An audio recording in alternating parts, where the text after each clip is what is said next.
Welcome to How Not to DM. I'm your host, Derek.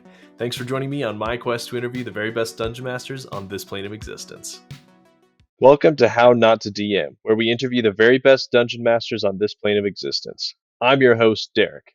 Today, I'm talking with Shedayne and Alley, two DMs from Florida who have been working together for a few years now on their publishing company Bramble Bush Books, and also on their D&D game, which involves 20-plus players and a unique style of play. They have some great insight on common mistakes new DMs make, and how communication helps the game be relevant for all of your players.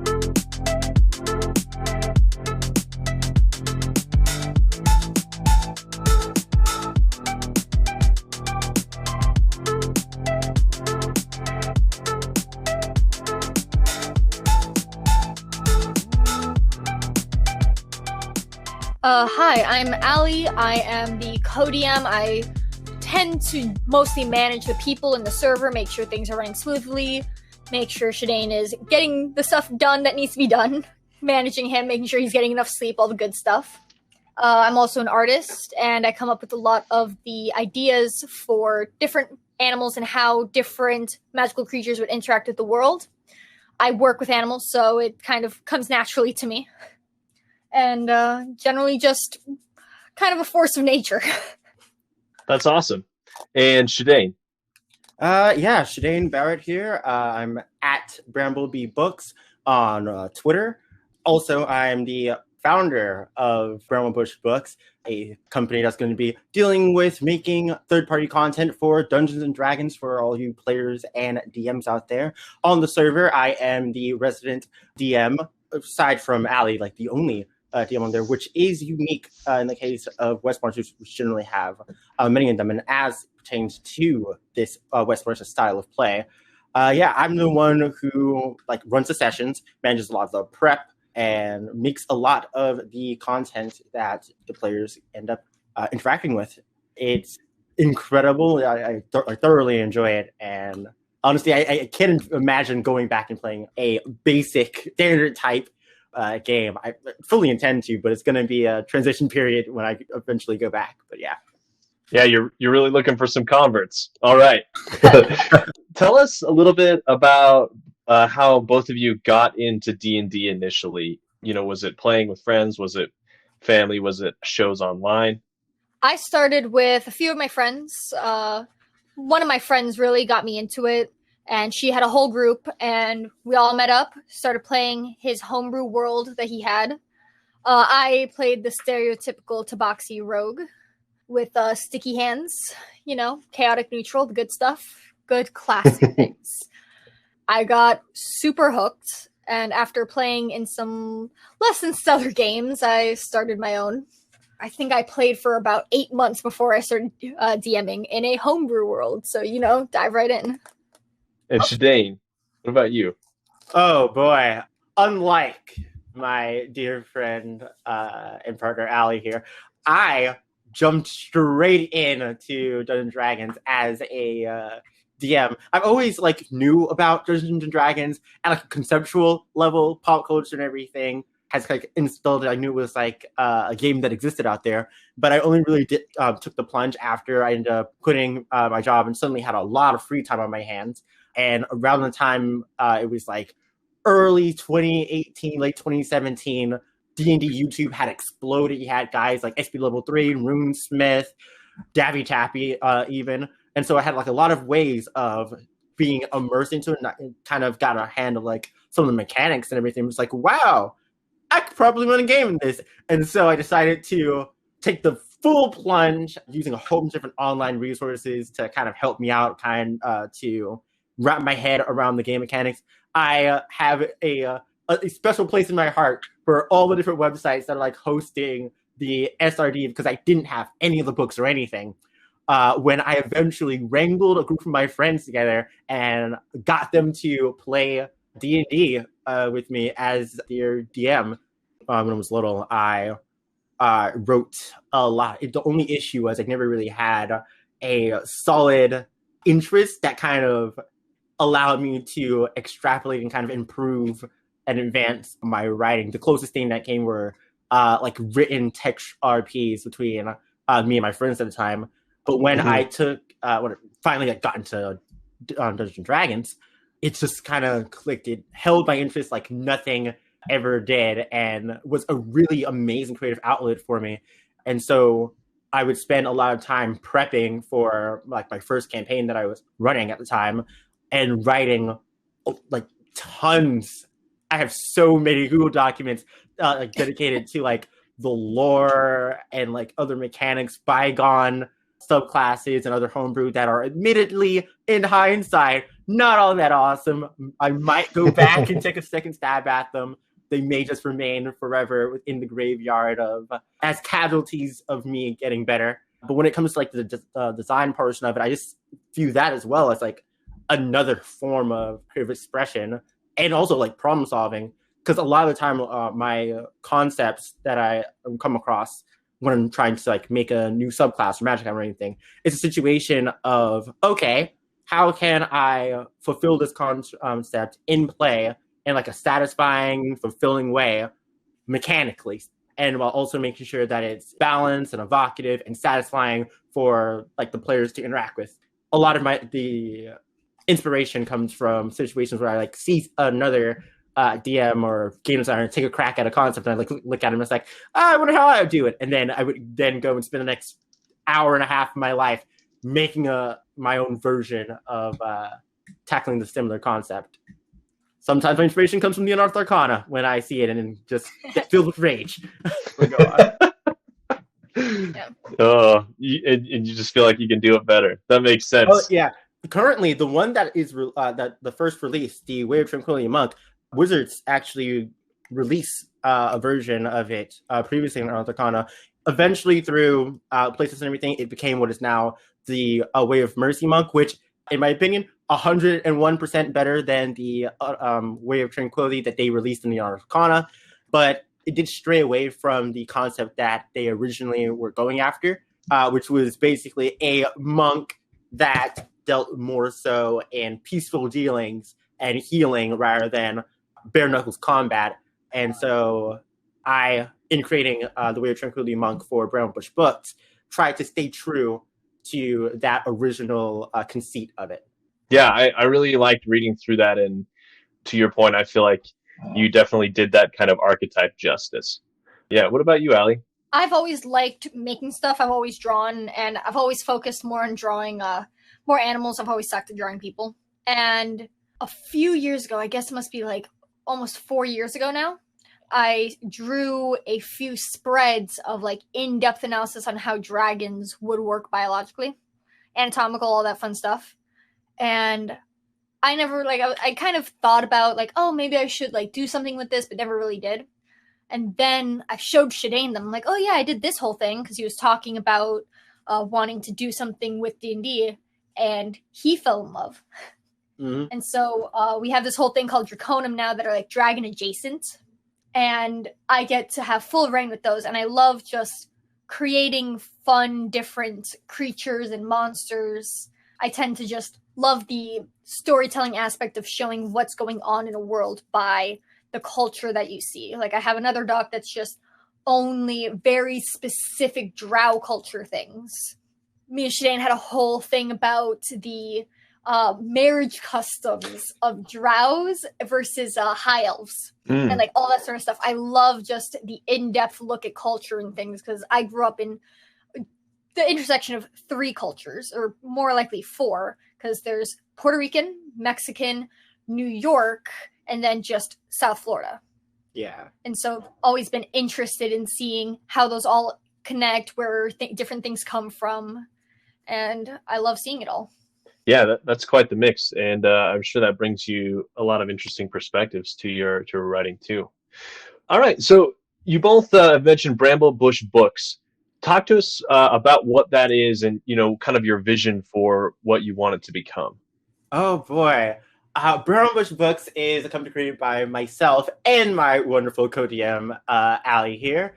Much like how you mentioned, the idea for the company did come up at one of our sessions where he showed me his book full of all of these anatomically correct dragons, and we're just like, we should totally make a collaborate in making a book, you making the drawings of the anatomy and everything, and I'll focus on making the mechanics and the stat blocks for them, and we work together on that. But that original idea has since spiraled and grown to the creative upstart that it currently exists. At present, we are currently working towards the release of a supplement called The Adventurer's Almanac, where each issue of it will feature 26 entries based on the lore of the Bramble Bush campaign setting, which is Abraxas.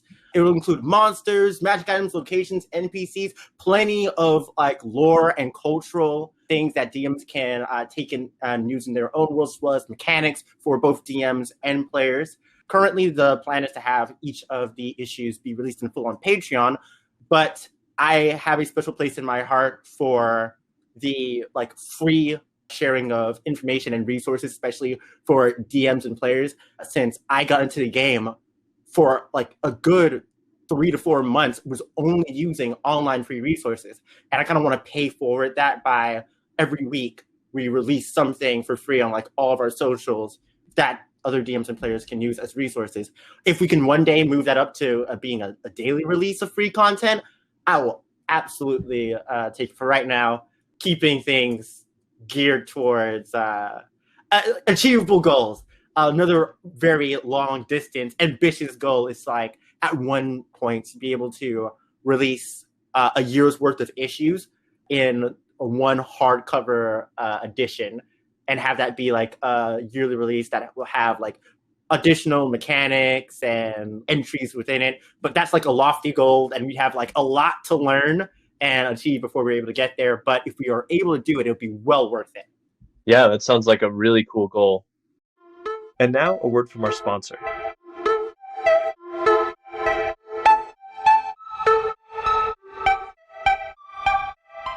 If you've been thinking about getting into the podcasting game but don't have a large budget or a ton of industry expertise already, Anchor.fm is a great place to get started.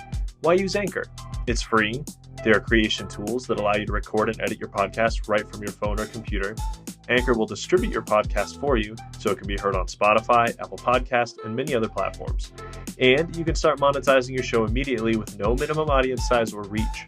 Anchor really is everything you need to make a podcast all in one place. Download the free Anchor app or go to anchor.fm to get started. Let's get back to the show.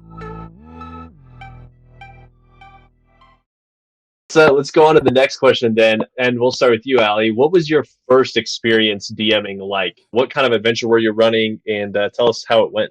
I dived in deep end. I made a homebrew world, an archipelago full of magical creatures, because of course I love the magical creatures and think about how that all interacts.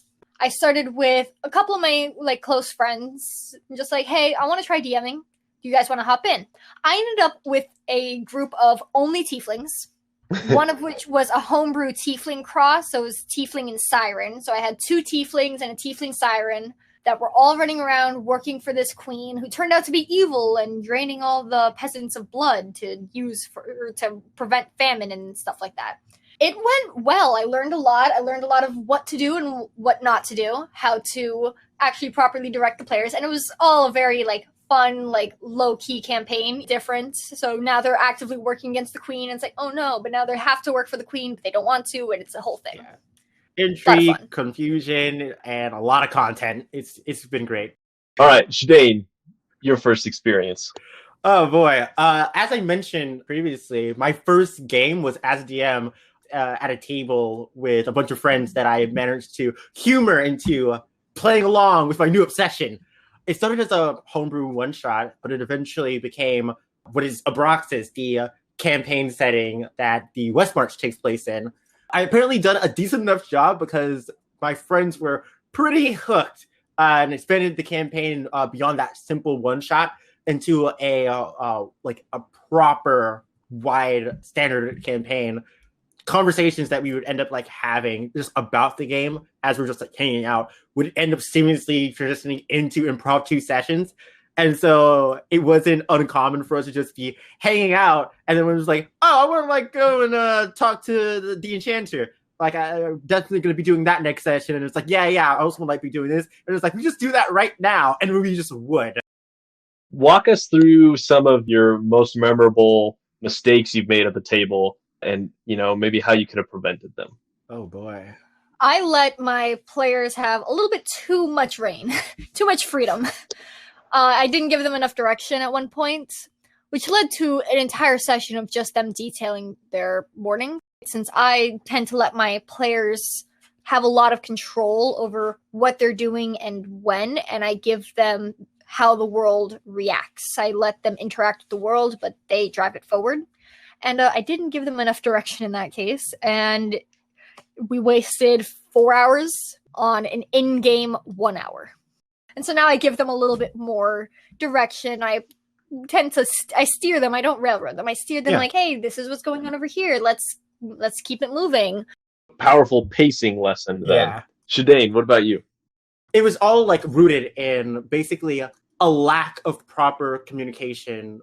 In its growth, the campaign that was running took on a bit of a different atmosphere. Things grew gradually. The stakes kind of grew higher. And while I believe that it was only like natural for it for campaign to like progress from like more lighthearted to more dire situations, I had never really touched base.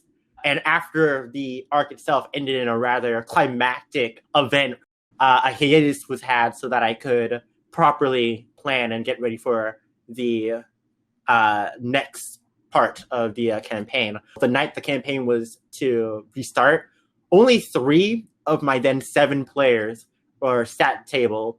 I kind of read the writing on the wall. It wasn't until like later that I ended up finding out the situation when it came to the other 4 players, that they were feeling burnt out and preferred the more lighthearted direction the campaign previously had. I enjoyed like a solid month of preparation in between the first arc and like the beginning of the second, but I made the biggest flaw because I didn't properly communicate or like ask them how like they were like into a direction or approach or like gauge their emotion towards it throughout that time of me doing that prep. And if I had, I probably would have been able to prevent a rather dreadful experience. Yeah, it's kind of an eternal struggle between the players and the DM, right? The DM has a story they might want to tell or think sounds compelling, but it might not be the story that the players want to play through or, you know, the things they want to pursue. So it's always important to strike that balance. Walk us through what a West Marches style campaign is, and you know what it's good for, maybe what it's not good at, and why you really enjoy it. So before Shedayne explains how unorthodox ours is, I'm going to give the more typical West March, which I believe one of my previous DMs ran one, where you'll have a couple DMs and what amounts to a one-shot where it's basically self-contained little mission, maybe 2 sessions, just to kind of do one little mission here with a small group of players out of a big pool to kind of just get your D&D fix in.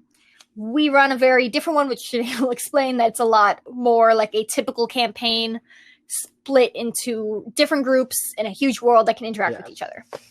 So, for instance, you could set up a game that's like working for a guild of some kind, and whoever shows up, you do a job for the guild that night, and then you don't have to have the same players there for story continuity next time. That's kind of the idea. And yeah, so you could have a quest board on the local tavern. It's like, oh, rats in the cellar or cultists or all those little kind of quests, or maybe there's a goblin bro that keeps robbing people, like that sort of thing. That it's it's not large and overarching. And you could have I think a lot of school D&D groups run what amounts to West March, where you play with whoever's there.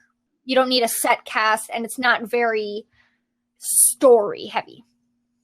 All right, so what makes your game different than that? Oh boy. When I originally watched the Matt Cole video where he was like detailing West March, the thing that really took me and kind of made me want to attempt it was the idea that it was completely player driven.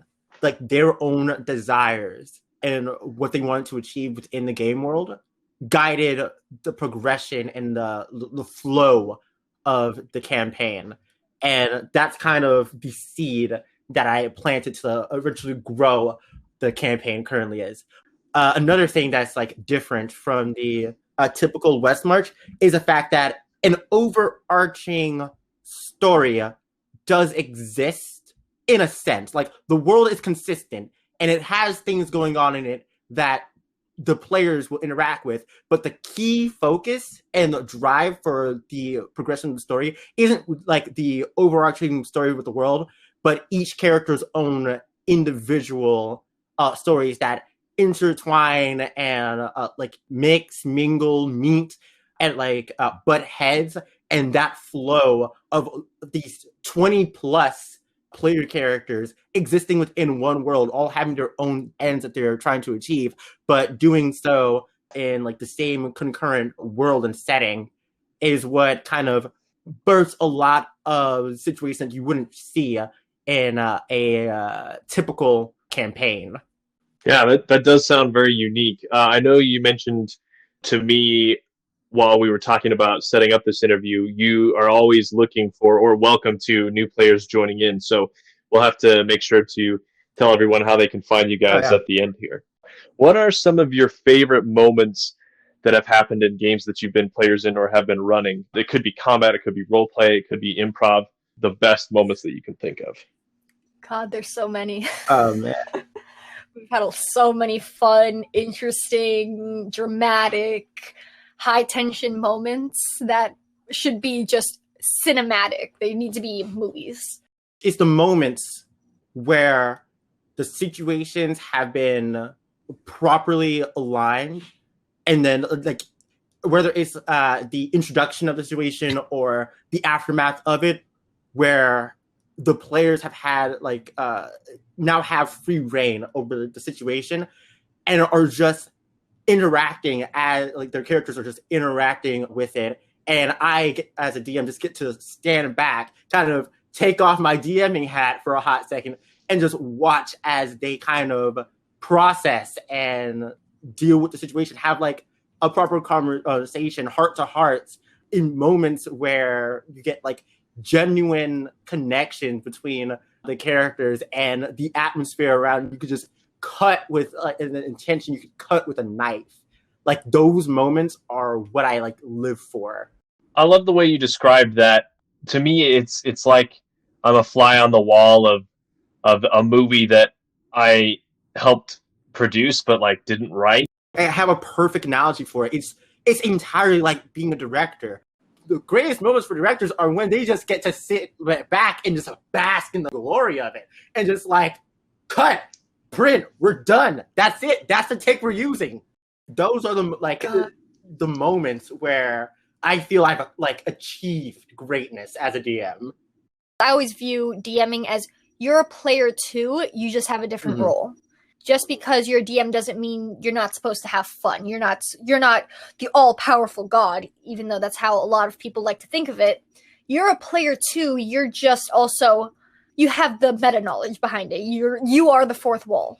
Your job is to help your players along in the story that you guys are creating together. So I just enjoy those little things. I enjoy the RP. I enjoy seeing the players interact with different things. I enjoy seeing them have fun, and I also enjoy participating in it. All right, let's go ahead and wrap up then with your parting words of wisdom and encouragement for new and aspiring DMs. If you could give, all of those DMs out there one piece of really good advice that you've learned, what would it be? Talk to your players, have fun. Don't focus on being the perfect DM. Focus on telling a good story and having a good time with your players and making sure everyone at your table has fun. If your players are worth playing with, they'll understand a first-time DM stumbling over rules or not knowing every single ounce of content. Find yourself some good players and have fun. Go for it. I honestly think that's some of the best advice I heard too, right? It was just jump in, get your feet wet, figure it out. No one does it perfectly, and everyone's always learning. So thank you both for joining me this evening. I've really enjoyed our chat. I can tell you both have a lot of passion for what you do, and I love talking to people who are passionate about their projects and about their hobbies. Tell us where everyone can find your work. For all you players and DMs out there, you can follow us closely on our social media on Twitter at Bramble Bush Books. We'll also be dropping a link to our Patreon. You can also find us on there as, I believe it's Bramble Bush Books on Patreon. Don't quote me on there. But yes, links and everything will also be on our Twitter. So yes. I'll make sure to put those in the blog post as well. Well, thanks both for joining us. And like I said, I'll be posting the relevant links to their work, so you can go ahead and check that out. And yeah, I hope you have a great rest of your night. You too. It's been nice Thanks talking for listening, to you. viewers, and thank you, Derek, for hosting and having us here. Thanks so much for listening to How Not to DM. If you enjoyed this episode, leave us a review and share the show with your friends and family. For episode guest announcements, links to our Discord community, blog, and social media accounts, visit @HN2DM on Twitter. If there's a DM out there who you think would be cool to hear from on the show, email us at hownottodm@gmail.com and we'll be in touch. Our awesome intro and outro music is by my good friend Torin. And until next week, roll some nat 20s for me.